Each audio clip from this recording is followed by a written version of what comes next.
Bien, hermano, vamos a meditar la palabra de Dios. Ya está listo. Y vamos a leer Daniel 2, verso 47. Daniel 2, verso 47. Dice así la palabra del Señor.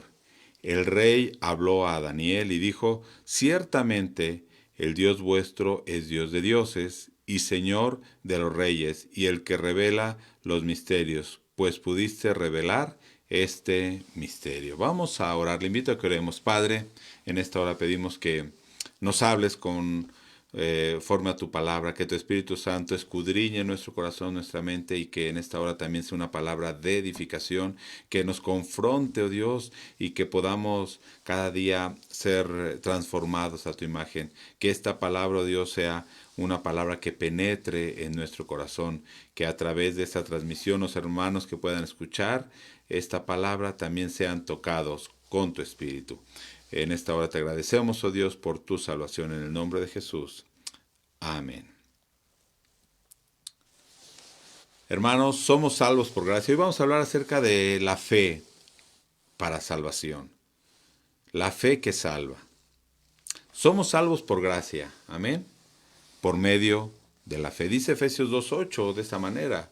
Porque por gracia sois salvos por medio de la fe. Estas declaraciones son correctas. Si creemos en Jesús, somos salvos. Si tenemos fe en Él, somos salvos. Dice Juan 3:16, casi todo el mundo se lo sabe, porque de tal manera amó Dios al mundo, que dio a su Hijo unigénito, ¿para qué? Para que todo aquel que en Él cree no se pierda, mas tenga vida eterna. Dice también Romanos 10, si confesares con tu boca, Romanos 10:9, que Jesús es el Señor, y creyeres en tu corazón que Dios le levantó de los muertos, serás salvo.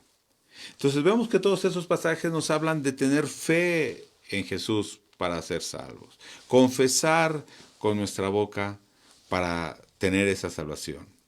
Ahora, voy a leer algunos versículos de Daniel y usted póngase a pensar, ¿qué pensaría si cualquier persona hace estas declaraciones? Primero el pasaje que leí al principio, Daniel 2, verso 47.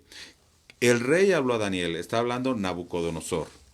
El rey Nabucodonosor habló a Daniel y dijo, ciertamente el Dios vuestro es Dios de dioses y Señor de los reyes, y el que revela los misterios, pues pudiste revelar este misterio. Más adelante en el capítulo 3, verso 28 y verso 29, dice, entonces Nabucodonosor dijo, bendito sea el Dios de ellos. ¿De quién Dios de ellos? De Sadrach, Mesach y Abednego, que envió su ángel y libró a sus siervos que confiaron en él y que no cumplieron el edicto del rey y entregaron sus cuerpos antes que servir y adorar a otro Dios que su Dios. Por lo tanto, decreto que todo pueblo, nación o lengua que dijere blasfemia contra el Dios de Sadrach, Mesach y Abednego sea descuartizado y su casa convertida en muladar, por cuanto no hay Dios que pueda librar como éste. Fíjese lo que dijo en el capítulo 2. Reconoció Nabucodonosor, el Dios de ustedes es Dios de dioses y Señor de todos los reyes. Después en el capítulo 3 dijo, Dios es bendito y bendijo a Dios. Y dice, no hay un Dios que pueda librar como este. Y luego en el capítulo 4, verso 34, dice, mas al fin del tiempo yo Nabucodonosor alcé mis ojos al cielo y mi razón me fue devuelta. Y fíjese lo que hizo. Y bendije al Altísimo y alabé y glorifiqué al que vive para siempre, cuyo dominio es sempiterno y su reino por todas las edades. Todos los habitantes de la tierra son considerados como nada, y él hace según su voluntad en el ejército del cielo y en los habitantes de la tierra, y no hay quien detenga su mano y le diga, ¿qué haces? En el verso 37, ahora yo, Nabucodonosor, alabo, engrandezco y glorifico al Rey del cielo, porque todas sus obras son verdaderas y sus caminos justos, y él puede humillar a los que andan con soberbia. Ok, ya hemos escuchado en 3 capítulos, 3 declaraciones que hace Nabucodonosor. Cuando usted escucha a una persona haciendo estas declaraciones que hizo Nabucodonosor, seguramente usted pensaría que esa persona es una persona que teme a Dios, que es una persona temerosa de Dios, que es un cristiano. Usted pensaría que esa persona conoce a Dios. ¿Por qué? Porque dijo que no hay Dios como Él, que su reino es eterno, que Él es Rey de Reyes y Señor de Señores. Usted pensaría, esa persona ha tenido un encuentro con el Dios vivo. Esa persona tiene fe en Dios. Dios se le ha revelado a esa persona. Pero cuando en esos días que estuvimos meditando el capítulo 2, 3 y 4 de Daniel, queda una pregunta todavía al aire. Cuando terminamos de meditar el capítulo 4, queda una pregunta. Nabucodonosor, la persona que hizo estas declaraciones, ¿fue salvo? ¿Usted qué piensa? Bueno, no voy a contestar esa pregunta. Usted se va a quedar con la duda. ¿Sí? ¿Por qué? Porque la Biblia no nos especifica acerca de eso. De hecho, casi de nadie. Algunos sí menciona. Pero en este caso de Nabucodonosor no nos dice la Biblia acerca de su vida al final, de cómo fue su muerte, ni históricamente nosotros podemos decir, bueno, esta persona dio frutos de que fue una persona salva. Alguno podría decir, ¿se acuerdan los primeros versos que le comenté? Él creyó, él tuvo fe. Y la Biblia dice que se necesita tener fe. Y declaró con su boca. Entonces, sí fue salvo. Pero el énfasis de esos capítulos no está en la vida de Nabucodonosor, si fue o no salvo, sino nos quiere mostrar quién es Dios. Sin embargo, la revelación que Dios le dio a Nabucodonosor, de cómo Dios se reveló a Nabucodonosor, es una revelación de Dios que sigue vigente y es parte, y escuche bien esto, y es parte del Evangelio en Jesucristo, de las buenas nuevas de salvación en Jesucristo. La revelación que Dios le dio a Nabucodonosor es parte de la palabra que predicamos. Entonces, vamos a meditar un momento en lo que la Biblia dice. Cuando la Biblia dice cree en el corazón, confiesa con la boca, no solo lo está diciendo en un sentido estricto y literal de la palabra, un creer y un confesar, porque si así fuera, Nabucodonosor creyó y confesó.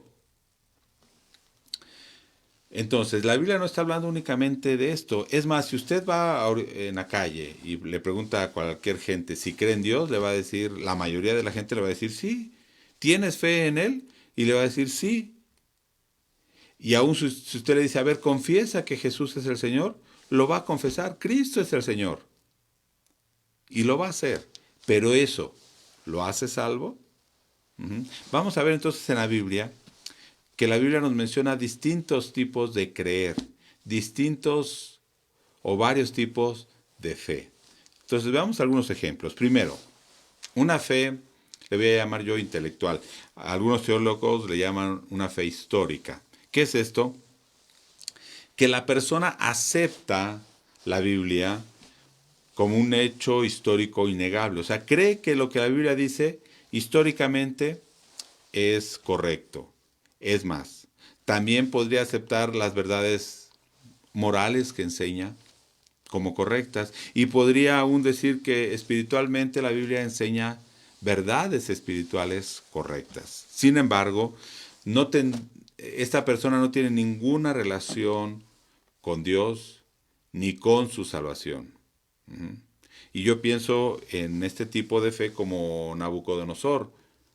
Podría tener ese tipo de fe Nabucodonosor. Una fe que lo convenció en su mente y supo que moralmente era correcto lo que decía la Biblia. O más bien lo que decía la revelación de Dios en ese tiempo. Para nosotros es lo que dice la Biblia. Entonces, es una fe intelectual. Está uno convencido de eso. De hecho, podríamos tener algunos ejemplos en los fariseos. Los fariseos tenían este tipo de fe. Veamos Juan 3:2. Cuando Nicodemo va con Jesús en Juan capítulo 3, verso 2, Nicodemo va con Jesús de noche y fíjese lo que dice Nicodemo, Rabí. O sea, ¿cómo le dice Nicodemo, un principal de los fariseos, un principal de la sinagoga? Le dice Rabí, Rabí quiere decir maestro. Le dice, maestro, sabemos que has venido de Dios. ¿Qué está declarando Nicodemo? Sabemos que has venido de Dios como maestro, porque nadie puede hacer estas señales que tú haces si no está Dios con él. Sabemos que has venido de Dios y sabemos que Dios está contigo, le dijo Nicodemo. Y cuando dice sabemos, se refiere a él y a otros fariseos y a otros del concilio. Entonces, no nada más él. Varios de ellos creían que Jesús había venido de Dios. Ajá. Sabían quién era Jesús. Y lo declaró. Pero, el siguiente verso, ¿cómo responde Jesús a eso? De cierto te digo, que el que no naciere de nuevo no puede ver el reino de Dios. O sea, tú tienes una fe aquí. Estás convencido intelectualmente, pero necesitas un nuevo nacimiento. Entonces vemos por un lado una fe intelectual, una fe que cree en Dios porque dice, yo creo que es correcto lo que dice. Sin embargo, puedes tener este tipo de fe las personas y no haber nacido de nuevo, no ser una nueva creación, no haber sido regenerados por Dios, y entonces no es una fe que los lleva a la salvación. Otro tipo de fe podríamos pensar en una fe momentánea o temporal. Este tipo de fe, ¿qué es lo que hace? Sí involucra esa aceptación del intelecto. Es más, incluso emocionalmente. Acepta el Evangelio, la verdad del Evangelio, pero no tiene un cimiento firme en un corazón regenerado. No tiene un cimiento firme. Podemos pensar en la parábola del sembrador, ¿sí? Que Jesús dijo en Mateo 13, versículo 20 y 22. En esta parábola dice Jesús que el reino de los cielos es como un sembrador que sale a sembrar y va tirando la semilla, que es la palabra, el Evangelio, y parte cae en camino, parte cae en piedras, parte cae en espinos y parte cae en buena tierra. Entonces hay dos tipos de corazones en el versículo 20 y 22 de Mateo 13, y dice, y el que fue sembrado en pedregales, este es el que oye la palabra. Fíjese, ¿con qué lo está comparando Jesús a esta persona? El que oye la palabra y al momento cómo la recibe, con gozo. O sea, es una palabra que usted le predica, es una persona que usted le predica la palabra y dice, oh sí, este evangelio me gusta. Pero dice, no tiene raíces en sí, sino que es de corta duración. Pues al venir la aflicción, al venir la persecución, la prueba, ¿qué dice? Luego tropieza, luego abandona el camino. Entonces ese tipo de fe es una fe nada más momentánea, es una fe temporal. Igual que dice el siguiente verso, el 22, el que fue sembrado entre espinos, ese es el que oye la palabra y también la recibe, pero el afán de este siglo, el engaño de las riquezas, ahogan la palabra y la hace infructuosa. Es como esa semilla que cae entre espinos y que los espinos no la dejan crecer. Entonces, este tipo de fe es una fe temporal. Ok. Usted vaya reflexionando en su vida.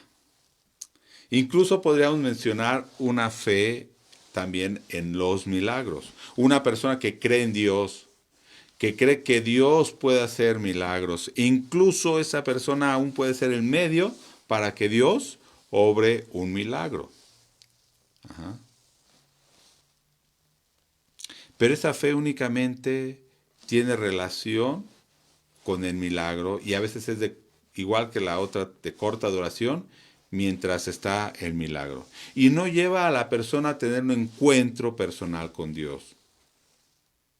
No lleva a ser a la persona con una vida regenerada. Y lamentablemente conocemos muchas personas así. Hay personas que se acercan a Dios, piden por un milagro, piden por sanidad, personas que están desahuciadas por los médicos y cuando reciben su sanidad se olvidan de Dios. Podríamos pensar incluso lo que dice Mateo 7, 22 y 23. Hay personas que van a llegar delante del Señor y le van a decir, Señor, nosotros tuvimos fe en ti. Señor, nosotros profetizábamos en tu nombre, o sea, predicábamos tu palabra, en tu nombre echábamos fuera demonios y en tu nombre hicimos muchos milagros. ¿Sí se da cuenta? Tenían fe en Jesús, hacían milagros en el nombre de Jesús. Pero entonces Jesús les va a declarar, dice el verso 23, nunca os conocí, apartados de mí, hacedores de maldad. Vemos entonces que la Biblia, y sobre todo también en el libro de Juan, si usted va a Juan, va a ver este tipo de fe, creer, distintos tipos de creer. Pero ahorita estamos viendo, estoy haciendo esas comparaciones, una fe intelectual, una fe temporal, una fe en los milagros, pero que finalmente no lleva a la salvación. Ahora, fíjese todavía estas otras declaraciones. Yo tenía muchos ejemplos, pero voy a poner pocos ejemplos en realidad. Fíjese, si alguien le dijera esto, no puedo traspasar la palabra de Jehová mi Dios para hacer cosa chica ni grande. ¿Sí escuchó? Yo no puedo hacer algo que Dios no me deje hacer, ya sea pequeño o sea grande. Y después dice, he aquí yo he venido a ti, mas podré hablar alguna cosa. O sea, yo podré hacer algo por mí mismo, no. La palabra que Dios ponga en mi boca, esa es la que yo voy a hablar. Esta misma persona dijo, Dios no es hombre para que mienta, ni hijo de hombre para que se arrepienta. Él dijo, ¿y no lo va a hacer lo que dijo? Él habló, ¿y no lo va a ejecutar? ¿Usted qué pensaría de esta persona? Es una persona salva. Es una persona, es un profeta de Dios. Pero ¿sabe quién dijo estas palabras? Balaam. En Números 22, 18. Dijo Balaam, respondió y dijo a los siervos de Balac, aunque Balac me diese su casa llena de plata y de oro, fíjese, aún rehusó la plata y el oro. No puedo traspasar la palabra de Jehová, mi Dios. Bueno, y usted va a decir, bueno, ¿y quién era Balaam? Seguramente algunos están preguntando ahorita, pues no sé ni quién es Balaam. Bueno, en el libro de Números narra la historia del pueblo de Israel en el desierto cuando va rumbo a la tierra de Canaán. Y ya llegando a la frontera de Canaán, el rey Balac de Moab va y busca a este brujo que se llama Balaam, ¿sí? Y lo contrata para que vaya y maldiga al pueblo de Dios. Pero Dios se le aparece y le dice, no puedes maldecir a este pueblo porque es un pueblo que yo he bendecido.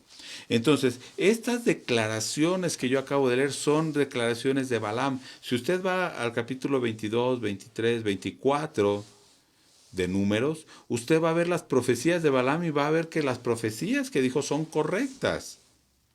Sin embargo, Balaam es un falso profeta y es el prototipo usado en la Biblia para referirse a los falsos profetas, sobre todo los falsos profetas de los últimos tiempos.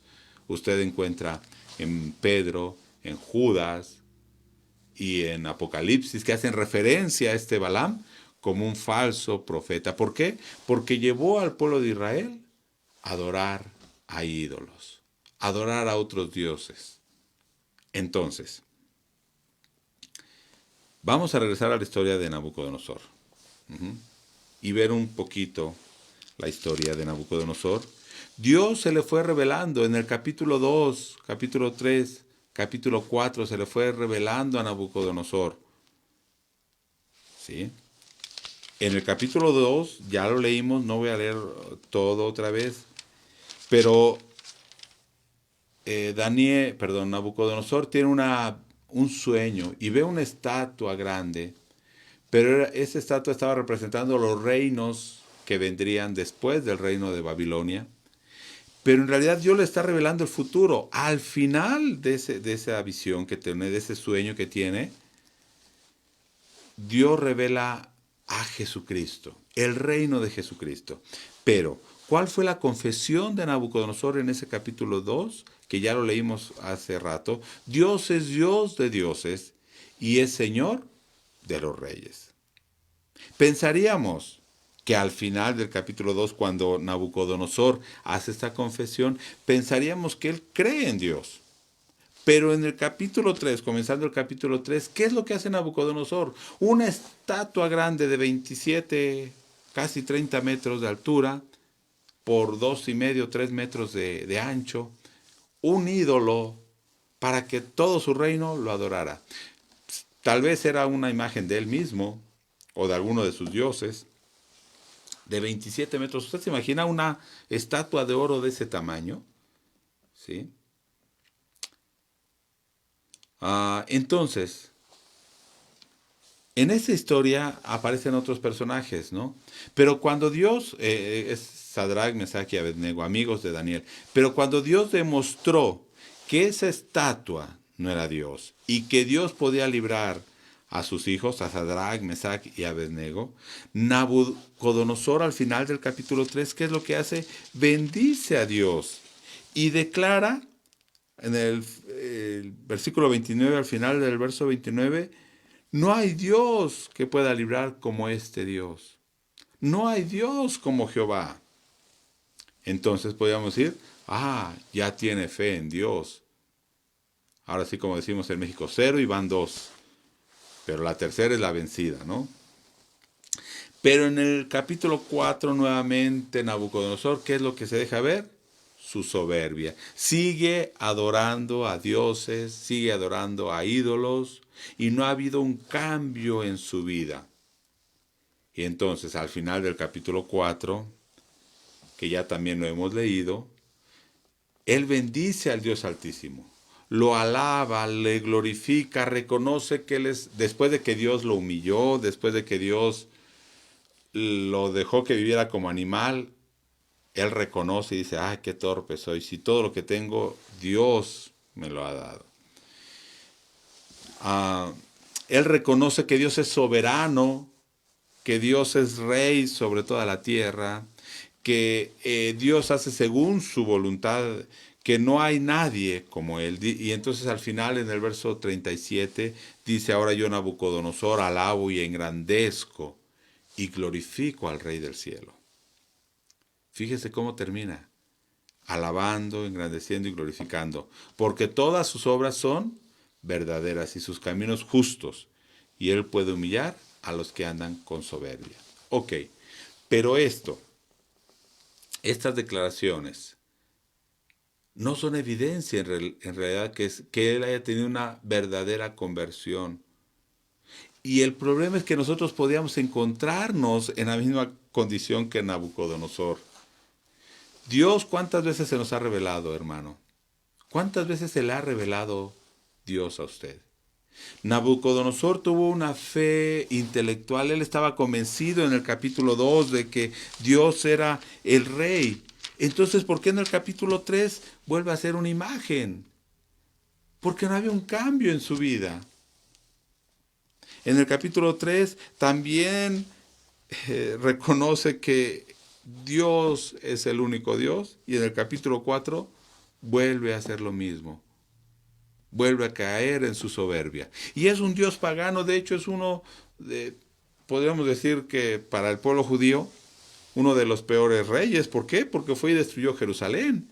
Y se llevó todos los tesoros del templo de Jerusalén. Y sí, Era un rey cruel que oprimía. De hecho, aquí en el capítulo 4, ¿cuál es el consejo de Daniel a Nabucodonosor? Dice, yo te recomiendo, en el 4:27, le dice a Daniel, acepta mi consejo, redime tus pecados con justicia, o sea, haz justicia y ten misericordia de esos pueblos que estás oprimiendo.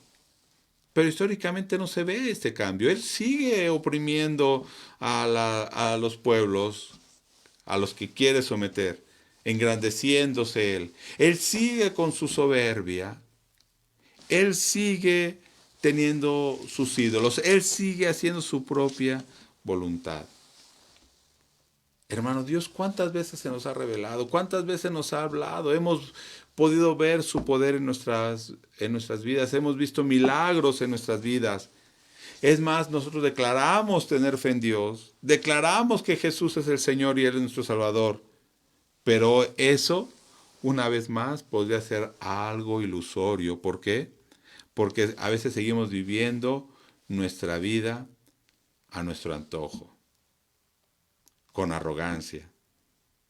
Seguimos tomando decisiones fuera de la voluntad de Dios. A veces tomamos decisiones que sabemos que no son agradables delante de Dios, sin embargo, lo seguimos haciendo. Cuando usted va a tomar una decisión, dice, es que no sé, no sabe, o realmente sí sabe que Dios no quiere que haga eso, pero usted puede más su deseo, su concupiscencia, y termina haciéndolo. Seguimos nuestros propios caminos, seguimos nuestros propios dioses, nos hacemos nosotros mismos nuestros propios dioses. Ponemos algo más en el lugar que Dios debería tener, ya sea nuestro trabajo, nosotros mismos, nuestras relaciones, o sea, amigos o novio o novia, nuestros hijos, el dinero, el internet, etcétera. Cualquier cosa ponemos ahí en lugar de Dios. Pero decimos tener fe en Dios. Pero la verdadera fe, la fe que lleva a la salvación, no solamente debe incluir un aspecto intelectual, que estemos convencidos en nuestra mente, y sí, estamos convencidos en la mente, estamos convencidos de las verdades bíblicas,